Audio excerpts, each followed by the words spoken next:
जय Hind friend. Class 10th UP board के सभी छात्रों को जय हिंद। तो आज का जो हमारा टॉपिक होने वाला है, जो कि आपकी बोर्ड परीक्षा के लिए विज्ञान का सैंपल पेपर है। ये sample paper very very important है आपकी बोर्ड परीक्षा के लिए। यहाँ पर आपको अपनी बोर्ड परीक्षा के लिए एक अच्छा सा रिवीजन करना होगा, ताकि आपके बोर्ड परीक्षा में 95 प्लस का स्कोर बन सके। तो यहाँ पर आपको हमने जितने भी सैंपल पेपर अपलोड किए हैं, उन सभी आप सैंपल पेपर देखेंगे, ताकि आपकी बोर्ड परीक्षा के लिए एक अच्छी सी तैयारी हो जाए। तभी आपका कॉन्फिडेंस बूस्ट होगा, तभी आपके नंबर भी बूस्ट होंगे। तो यहाँ पर आज हम लोग विज्ञान का सैंपल पेपर स्टार्ट करते हैं। तो जैसा कि आप लोगों को पता होगा, हमें सबसे पहले पेपर में एमसीक्यू देखने को मिलेंगे। तो जैसा कि यहाँ पर हमारा पहला क्वेश्चन कह रहा है कि किसी वस्तु का आपतन दर्पण द्वारा बना प्रतिबिंब आभासी, सीधा एवं वस्तु से बड़ा बड़ा हो बड़ा बनता है, तो वस्तु की स्थिति कहाँ होनी चाहिए। तो यहाँ पर हमारी वस्तु की स्थिति कहाँ पे होनी चाहिए, वो हमारी होनी चाहिए दर्पण के ध्रुव तथा मुख्य फोकस के बीच, यानी कि ऑप्शन नंबर डी वाला हमारा इसका सही जवाब होगा। इसके बाद क्वेश्चन नंबर 2 यहाँ पर हमारा कह रहा है, क्वेश्चन नंबर 2, किसी शब्दकोश में पाए छोटे अक्षरों को पढ़ते समय आप किन किन निम्न में से कौन सा लेंस पसंद करेंगे। तो यहाँ पर हमारा इसका सही जवाब होगा option number C, 5 centimetre focus दूरी वाले एक उत्तल लेंस। तो ऑप्शन नंबर सी वाला हमारा इसका सही जवाब होगा। इसके बाद क्वेश्चन नंबर 3 यहाँ पर कह रहा है कि किसी गोलीय दर्पण तथा किसी पतले गोलीय लेंस दोनों की फोकस दूरी प्रत्येक माइनस के 15 सेंटीमीटर है।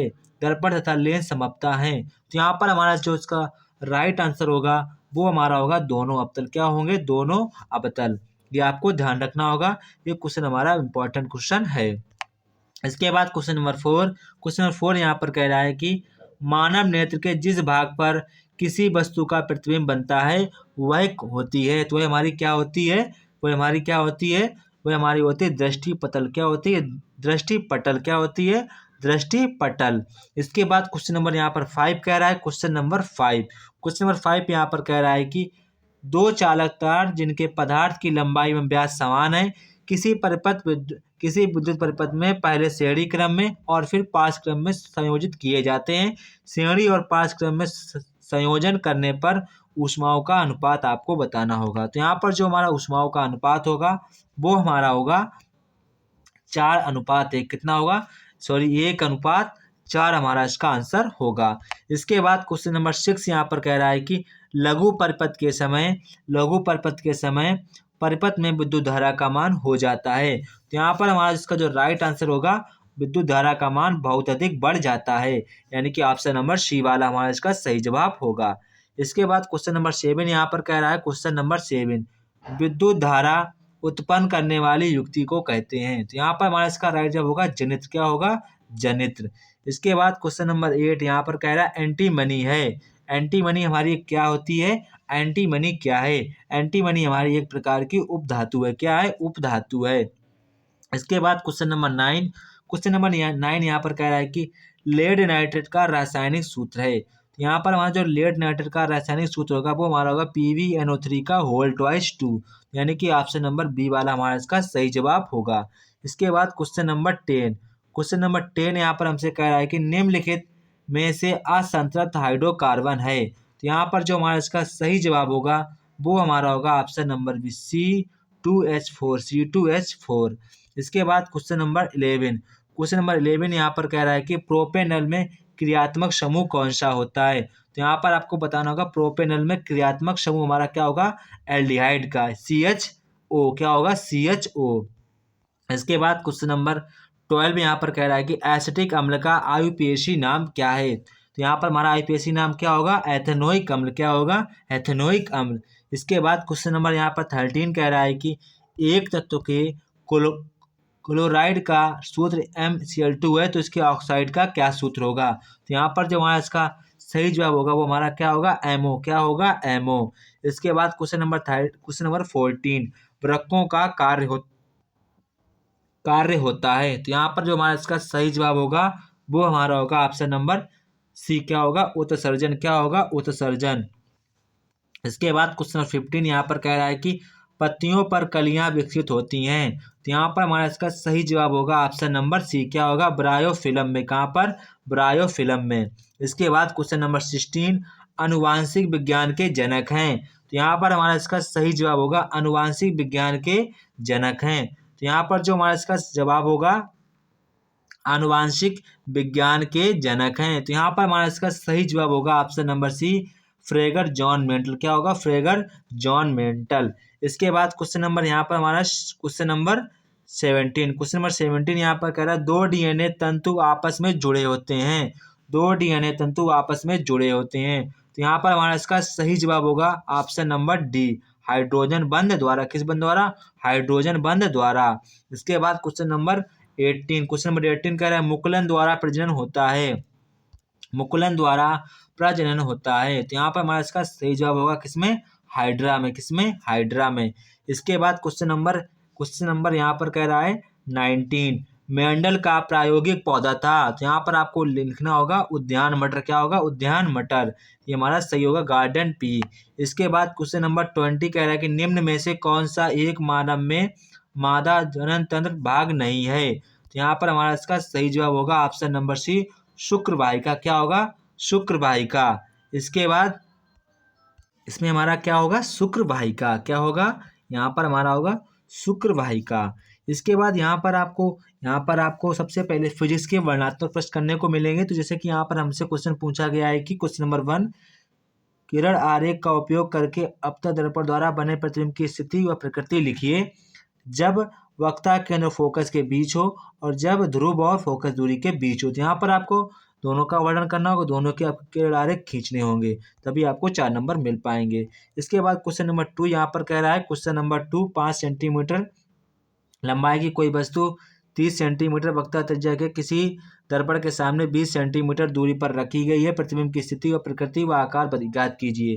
तो यहाँ पर आपको v की वैल्यू बतानी होगी, सारा कुछ आपको बताना होगा। यहाँ पर जो हमारा इसका आंसर निकल के आएगा वो हमारा होगा प्रतिबिंब दर्पण के पीछे बड़ा आभासी तथा हमारा सीधा बनेगा। तो ये हमारा इसका आंसर होगा। इसके बाद क्वेश्चन नंबर 3 यहाँ पर कह रहा है क्वेश्चन नंबर 3 किसी 4 ओम प्रतिरोधक में प्रति सेकंड 100 जूल ऊष्मा उत्पन्न हो रही है। प्रतिरोध के सिरों पर विभवांतर ज्ञात करना। तो यहाँ पर आपको W की वैल्यू V की वैल्यू ज्ञात करनी होगी। इसके बाद यहाँ पर जो हमारी V की वैल्यू निकल के आएगी वो हमारी होगी कितनी होगी? वो हमारी होगी 20 वोल्ट। कितनी वोल्ट? 20 वोल्ट हमारा इसका आंसर होगा। इसके बाद यहाँ पर हमारा क्वेश्चन नंबर 4 कह रहा है क्वेश्चन नंबर 4 यहाँ पर कह रहा है कि नामांकित चित्र आरेख खींचकर किसी विद्युत जनित्र का मूल सिद्धांत तथा कार्यविधि स्पष्ट कीजिए। इसमें वृक्षों का क्या कार्य है? यहाँ पर इसको आपको बताना होगा। इसके बाद और वाला कह रहा है विद्युत मोटर का नामांकित चित्र आरेख खींचिए। इस सिद्धांत का कार्यविधि स्पष्ट कीजिए।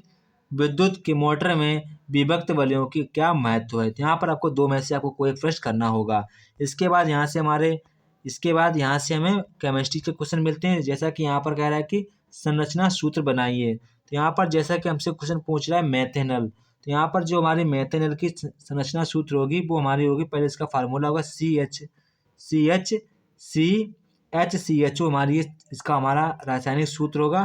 फिर जो हमारी इसकी संरचना बनेगी वो हमारी बनेगी C single bond H double bond H। तो ये हमारी इसकी संरचना सूत्र बनेगा। इसके बाद कह रहा है प्रोपाइन। क्या कह रहा है? प्रोपाइन। तो यहाँ पर जो हमारा इसका सूत्र होगा वो हमारा होगा CH3। क्या होगा? CH3 इसकी सूत्र होगा CH3C ट्रिपल बॉन्ड H। तो ये हमारी प्रोपाइन का सूत्र हो जाएगा। CH3 सिंगल बॉन्ड 3 बार बॉन्ड फिर H। तो ये हमारा प्रोपाइन हो गया। इसके बाद कह रहा है क्वेश्चन नंबर C कह रहा है कि पेंटोन 3। तो यहाँ पर हमारा जो पेंटोन 3 होगा वो हमारा होगा CH3 single bond CH2 single bond CH2 फिर हमारा होगा सिंगल बॉन्ड CH3।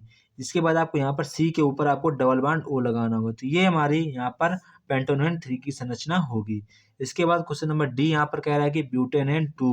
तो यहाँ पर होगा CH3 single bond CH2 single bond CH3 फिर आपको C के ऊपर आपको डबल बॉन्ड O लगा देना होगा। तो ये हमारी ब्यूटेनेन 2 की संरचना हो गई।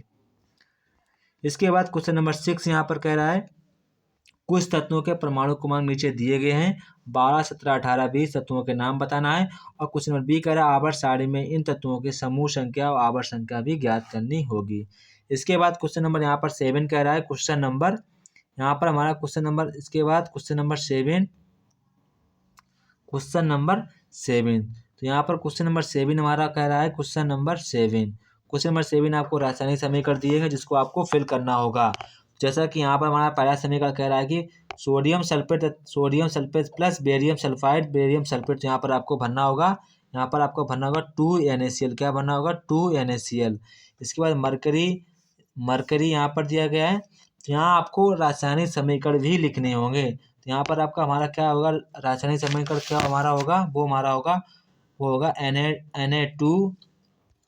आप बड़ी आराम से इसको देखेंगे क्योंकि ये क्वेश्चन हमारा वेरी इंपॉर्टेंट है। पहला देखेंगे आप, तो यहाँ पर जो हमारा इसका पहला रासायनिक समीकरण होगा वो यहाँ पर जो आप पहला रासायनिक समीकरण होगा वो हमारा होगा 2।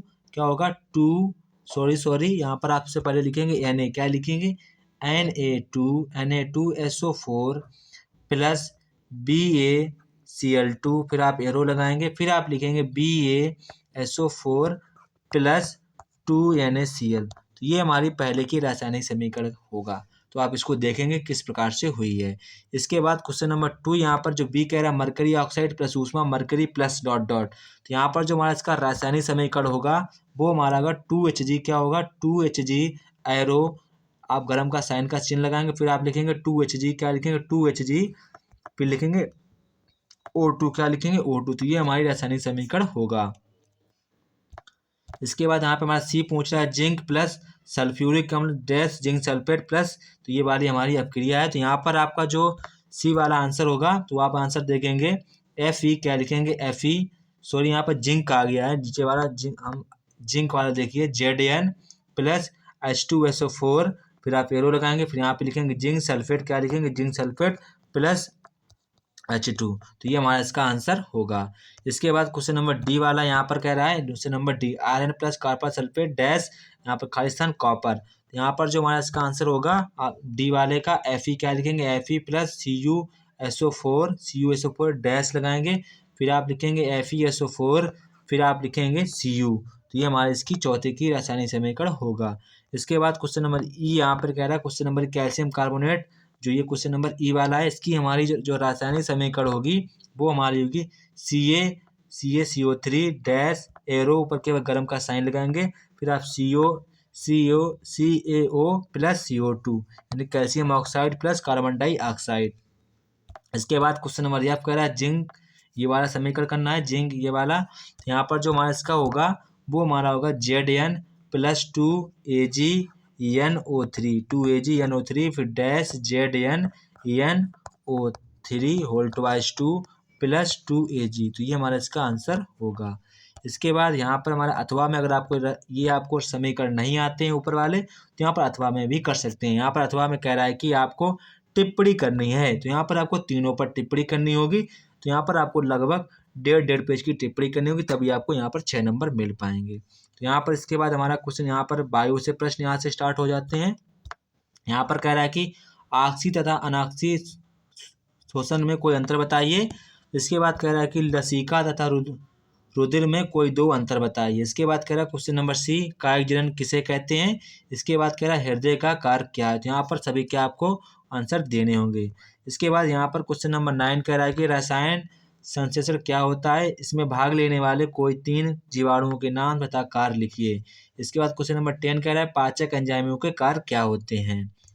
इसके बाद यहाँ पर आपको क्वेश्चन नंबर 11 यहाँ पर कह रहा है कि निम्नलिखित पर संक्षिप्त में टिप्पणी करनी है, डार्विनवाद, लैमार्कवाद, जो कि अब हमारे न्यू क्वेश्चन पैटर्न के हिसाब से ये क्वेश्चन नहीं है।